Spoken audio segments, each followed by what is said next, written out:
But even bigger news today is that Joe Hart is potentially coming to Celtic. That is the latest transfer rumor rolling around in the newspapers and online, that Joe Hart, it was a rumor last year, I believe, and it's resurfaced. And I have to take some of the blame, lads. I'll hold up my hand. I did tell the story of the time that Pep Guardiola sold Joe Hart because he couldn't play football. And maybe somebody in Celtic were listening to the podcast and thought that I was being positive about Joe Hart, but I wasn't. I wasn't being positive about Joe Hart. Joe Hart can't play football with his feet, but there it is. Celtic are rumored to be signing Joe Hart, and it seems to be like really picking up steam. So it's very interesting that this has come in a time where Celtic badly need a goalkeeper who is going to need to play football. So, James, I think you've been doing a lot of work on this today on Twitter. So I guess what's your thoughts on this? Well, the hard aspect of it today, I started digging in on the keeper front more so last week, and it had less to do with Barkas or Bain or any specific keeper that we have or that we're being speculated as maybe bringing in, as more so trying to delve into the question of, okay, what profile of a keeper makes sense relative to how the manager is likely to play.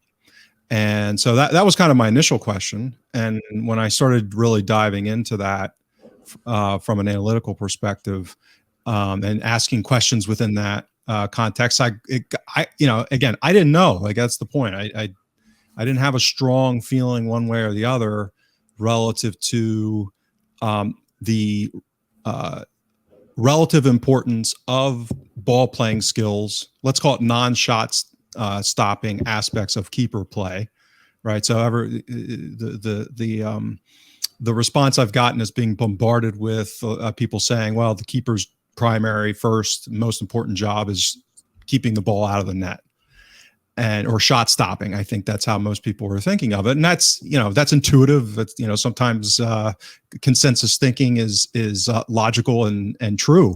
So I wanted to test that, but not only test it within the context of keepers in general, what's the proportionality of, kind of non-shot stopping and its importance, but then trying to theorize what it might be within the context of how Ange uses his keepers and whether that relationship, let's call it, scales in a linear sense, meaning that, if a keeper is going to touch the ball 15 times in kind of a normal side, and in an Ange system, he's going to touch the ball 35 times, is that difference linear? Meaning that if he's a little, he's a little below average in ball playing skills, is the relative negative aspects of that going to be consistent from 15 to 35, or is that going to get worse? Meaning that you expose it more, you put more stress on it, you put more pressure on top of the passing.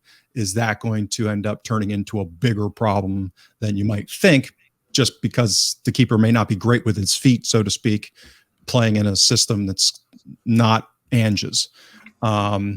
So that's basically what I started to do. And with my new writing gig with the Celtic Way, I get access to StatsBomb data and their metrics, which are different and more sophisticated and advanced within the context of keeper analysis, in particular, things that I hadn't seen before. So that gave me a lot of fun things to do for the last, when you're a dork like me, for the last 4 or 5 days.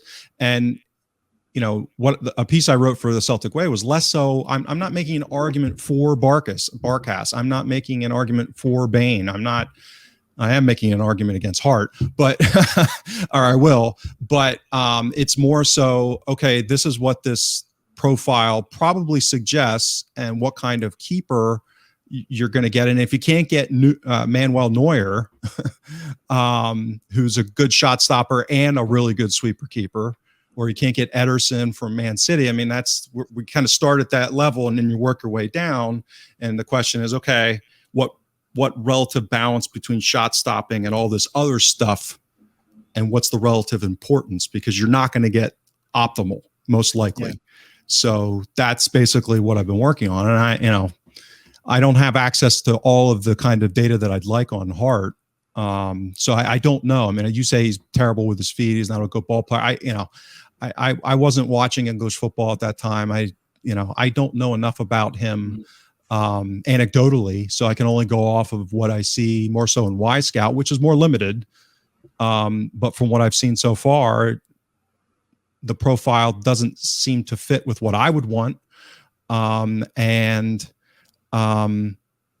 I think the risks there are, again, back to this issue of process, which is if he was being looked at last summer to play in a Neil Lennon system, that to me throws up huge red flags that all of a sudden he's also the profile.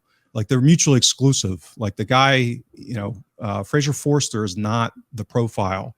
So I think Hart's like a 1B, a plan B for Forster, similar, at least in the same neighborhood theoretically of a profile, but nowhere near or in the direction of a Neuer or Ederson. You know what I mean? Yeah, so that's, I don't see the coherence there. And that to me is, it's been an issue and continues to be an issue. And to me, that's the bigger red flag. Alan, there's a reason why your name is Celtic by Numbers. You also have your own site, your own blog that, you give your own views there. So you were writing about Hart and the goalkeeper situation as well recently. So I guess initial thoughts on this and the general thinking in Celtic that Joe Hart is the man that they come up with as a potential replacement for Barkas. Yeah. So yeah, and just for new viewers, I mean, the data that I collect is my own, so it doesn't, I suppose, just to make that clear. So I'm not using Y Scout or StatsBomb or anything like that. The benefit that gives, I suppose, is that I can benchmark Celtic players against themselves. So as the more history data you get, you're benchmarking them against a very consistent set of data. But having said that, it does make it tricky sometimes to benchmark against, like, for example, Y Scout, because even if the definitions are broadly the same, the way that the person has collected that data could be a little bit different. So anyway, don't want to get too deep into that. But essentially, yeah, I mean, firstly on Hart, I agree with, I think, where James is going to go with this, which is it makes very little sense if you look at its sort of system and process over personnel. Joe Hart was replaced as Manchester City's goalkeeper about 5 years ago when Guardiola came in, because Guardiola wanted basically an extra outfield player on occasions and someone that can play out for the back. Joe Hart's career as a top class goalkeeper pretty much ended 5 years ago, which is quite a long time. And although he's not old for a goalkeeper, he's only 34. Therefore, like Gordon was out the game for 2 years and still performed tremendously well for Celtic. So I wouldn't necessarily say that him being 34, or even the fact that he hasn't played that much, isn't necessarily the be all and end all.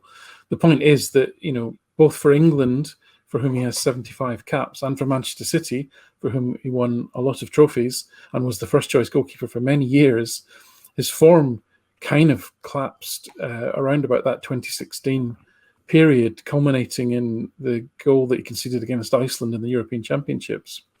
And then there was 2 free kicks that Griffiths then scored against him for Scotland. And there was a feeling in the game that, he wasn't making the saves he should. He was particularly vulnerable on his left-hand side to longer shots. Now, every goalkeeper potentially has a weak spot. I mean, Barkas' relatively poor foot movement on facing long shots was something which the Cynic and team, I think, highlighted before he was signed, and that came to fruition against AC Milan when he was beaten by the free kick and his foot movement was poor.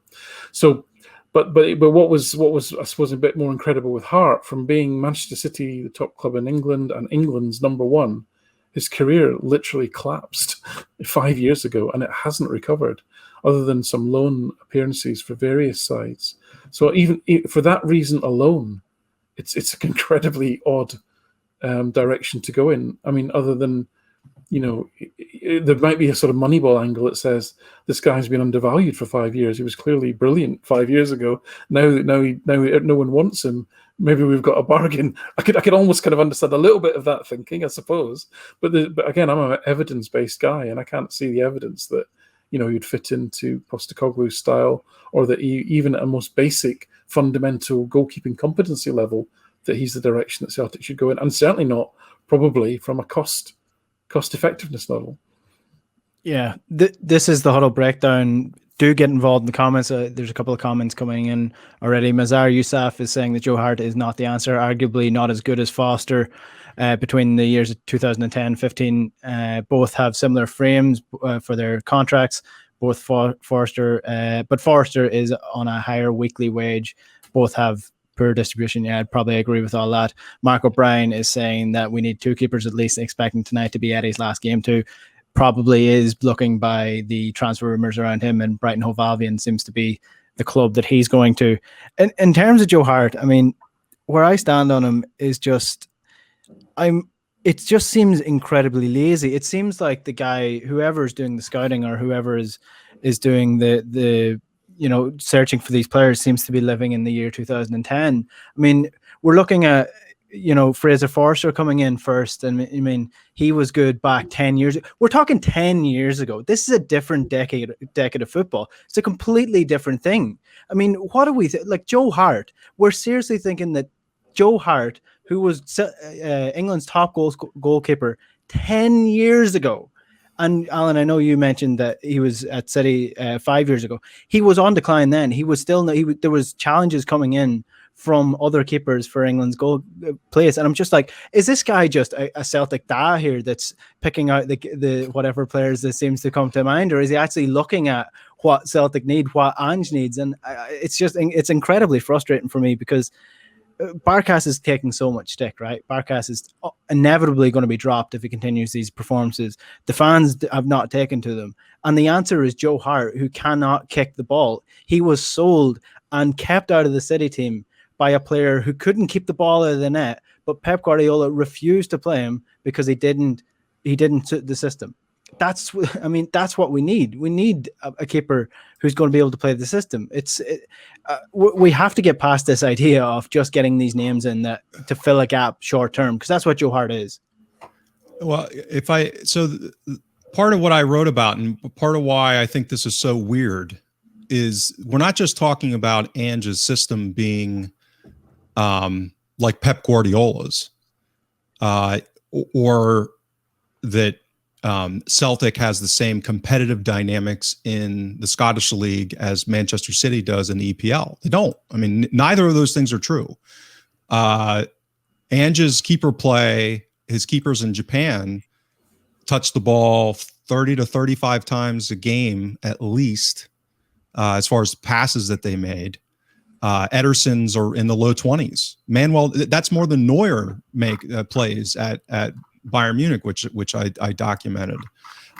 So not only is that side of it extreme, meaning that the amount that Ange's keepers are involved in sweeping and build-up play, and getting out towards, and we heard about this from the Japanese journalists, in the frenzy when Ange was originally appointed, and people were, voraciously consuming all of this content to try and learn who he was and how he might set up a team.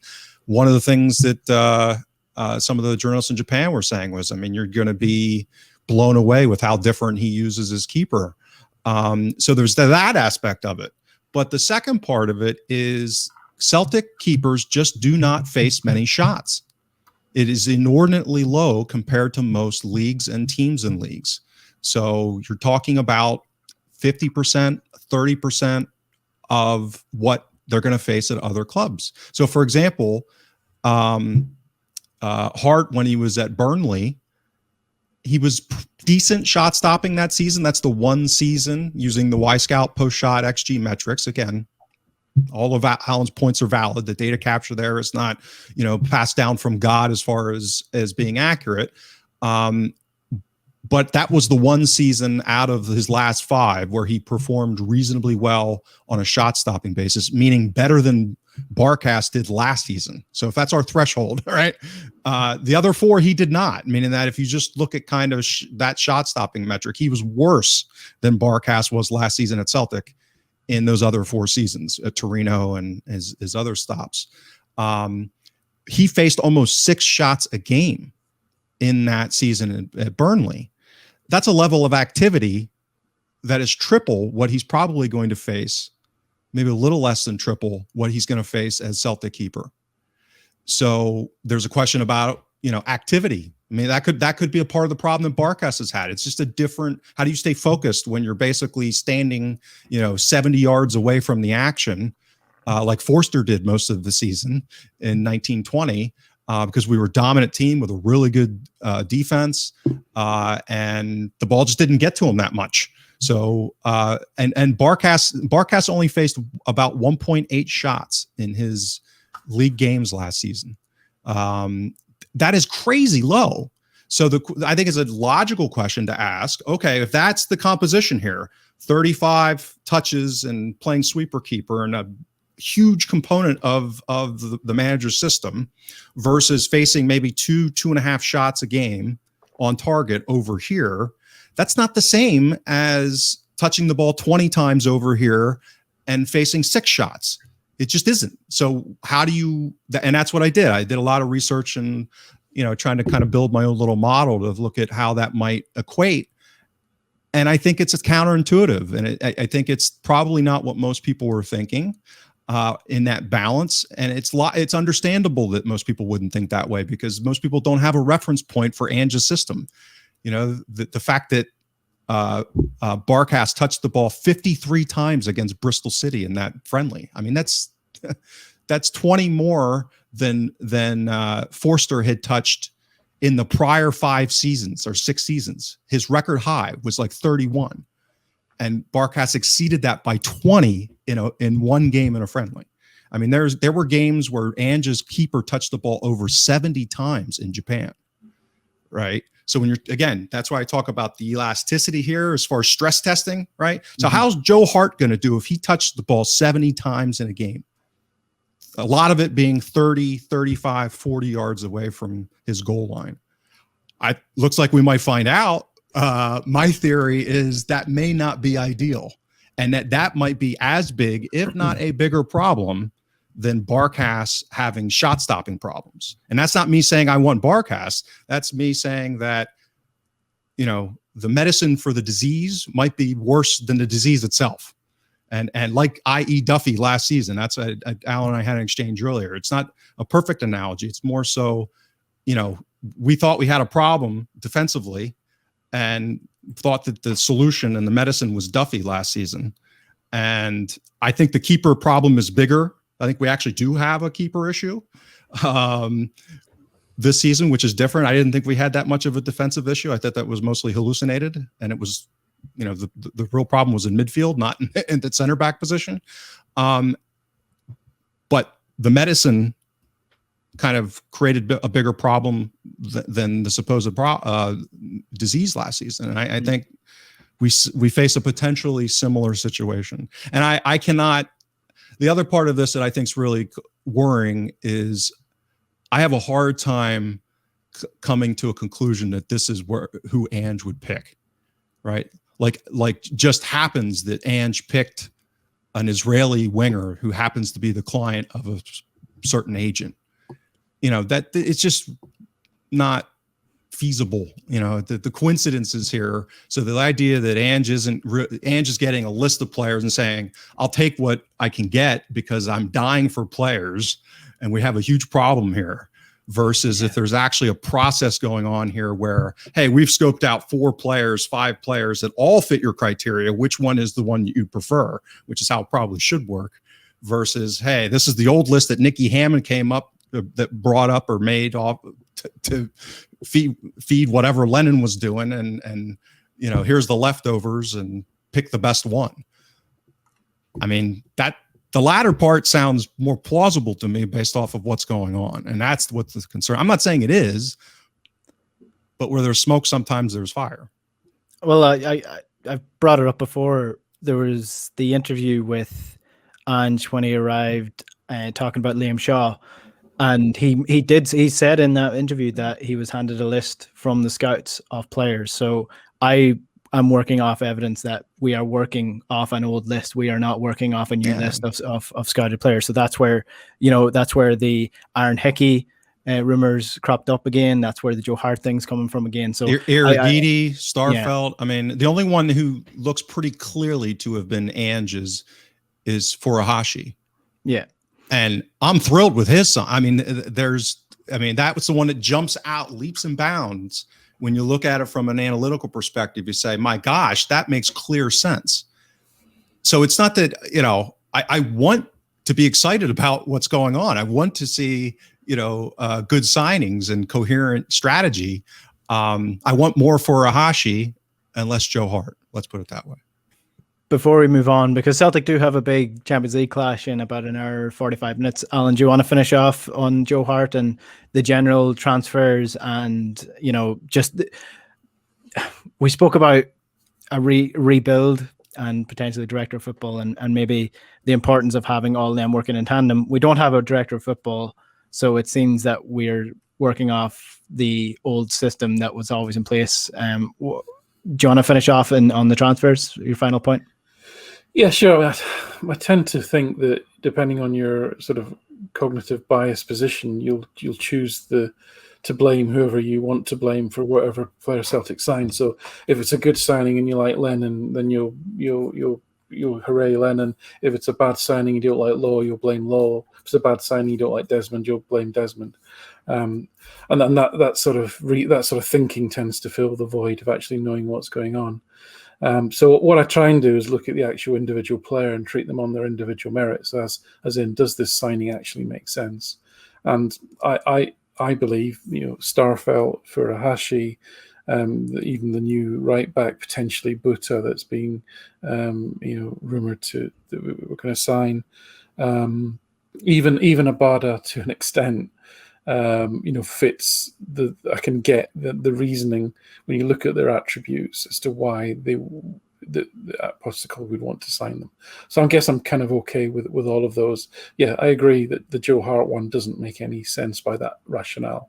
That's not to pin blame on any individual or that I don't like or what have you, or to bash it was something that I'm had historical issues with. It's just to say it doesn't make any sense from a performance perspective. So yeah, but more Starfelts and Furahashis and I'll be pretty happy.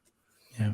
Before we move on to the FC Midtjylland game, which is kicking off at 6:45, that's not on Celtic TV, by the way. If you're watching in the UK and Ireland, it's only available on whatever stream you can get it, or I don't know if there's a legal platform you can get it on. I don't have it if you can. So anybody who watches Premier Sports, not that I'm sponsored by them or anything. It's on Premier Sports then. It's on Premier. Right. If you have Premier Sports, you're okay. But if you don't, if you're watching UK and Ireland, it's not on Celtic TV. It's not being shown. 10 p.m. rerun on Celtic TV. Sorry. 10 p.m. rerun on. If you want to do a lightly lads and avoid the score, or it's Stream City. I think people do well to avoid scores at this point. Robert Arbunkel is saying Barkas' positioning is poor. He's too quiet, indecisive, doesn't come for enough crosses, doesn't marshal his defence. How was he scouted? I'll never know. I think that seemed a bit. His positioning was probably the most worrying thing against West Ham. I can't defend Barkas, right? I mean, I did a piece on this in the week, right? And he's save percentage is not a great stat for many reasons, but it is a stat, and it does tell you something, right? Especially when you've got if you look at the goalkeepers that you would think, yeah, we're pretty happy, they've got a solid record over years of good performance, i.e. Gordon and Forster are broadly saving 72% of their shots, and you've got Barkas on 51. Even if save percentage isn't a great stat, having a 21% difference, are you telling me that the quality of shots that Barkas is facing is so good? And actually, if you look at the way we'd look at that is to look at the post-shot expected goals, which is what was the expected goal value of the shot when it actually reached the goal, and therefore either required saving or it went in. And again, that's a much better metric. But by that metric, Barkas essentially is saving less shots than the quality of the shots he's faced would suggest he should. Right, yeah. That's really what it is. Yeah. Whereas actually Bain is saving slightly more shots than you'd expect. And Bain also is decent with his feet. But I will say this with Barkas. This isn't another Barkas bashing session. Barkas completes 88% of his passing to the distribution point. And James is absolutely right. Barkas attempted 39 passes against Midtjylland in the first leg. A Celtic goalkeeper, going back the last 6 or 7 years, will generally attempt around about 25, 26 passes. That's, quite a significant percentage uplift in number of passes. And Barkas, by some distance, is the best distributor by pass completion of all the goalkeepers. So just for balance, I'll chuck that in again. Well, and because I want to get onto the Midtjylland game too, Yeah. but let me. I'm going to make another point here. Again, I'd be happy with a replacement for Barkas. My issue is more so that profile of who that replacement's going to be, and a way to try and communicate the importance of that. Alan just mentioned that. His passing stats. What I was able to do in StatsBomb is to look at additional metrics and not only look at him versus himself or versus other Celtic keepers, but benchmark versus keepers in the league. And he quite clearly was the best passing keeper across metrics. The other thing that would contradict what I apologize for not remembering the commenter that just had that question or comment, is his metric for basically coming for crosses was good, not towards the top of the league, but much better than Forster. Yep. So that was a weakness of Forster's. And if you look at, while his post-shot XG, like he saved less than he should have, because he faced so fewer shots than Forster, the actual goals conceded, he conceded fewer goals. If you take out penalties, which again, that's important. Forster's clearly a better keeper when it comes to confronting penalties. I mean, he's proved that over and over again. And the own goal against Rangers, right, which wasn't his fault on the corner, is he surrendered, or Celtic conceded fewer goals per game with Barkas playing last season than Forster did in 1920. Now, I'm not saying he's a better shot stopper. That's ridiculous. He's not. The data doesn't reflect that. What I'm saying is that the totality of what was going on in those games, he was conceding fewer goals. Now, why was that? I don't have the answer, but there's a lot going on here, coming for balls, organizing a defense. You're not going to tell me that his defense was better put together than the one that Forster had the prior season. So something's not adding up here in that consensus view, which is he can't organize the defense. The shot stopping piece, I completely concede and agree with. Something else is going on, though, that suggests that he's a better keeper than what the consensus is. I'm not saying he shouldn't be replaced. I'd like him to be replaced, but with a better profile.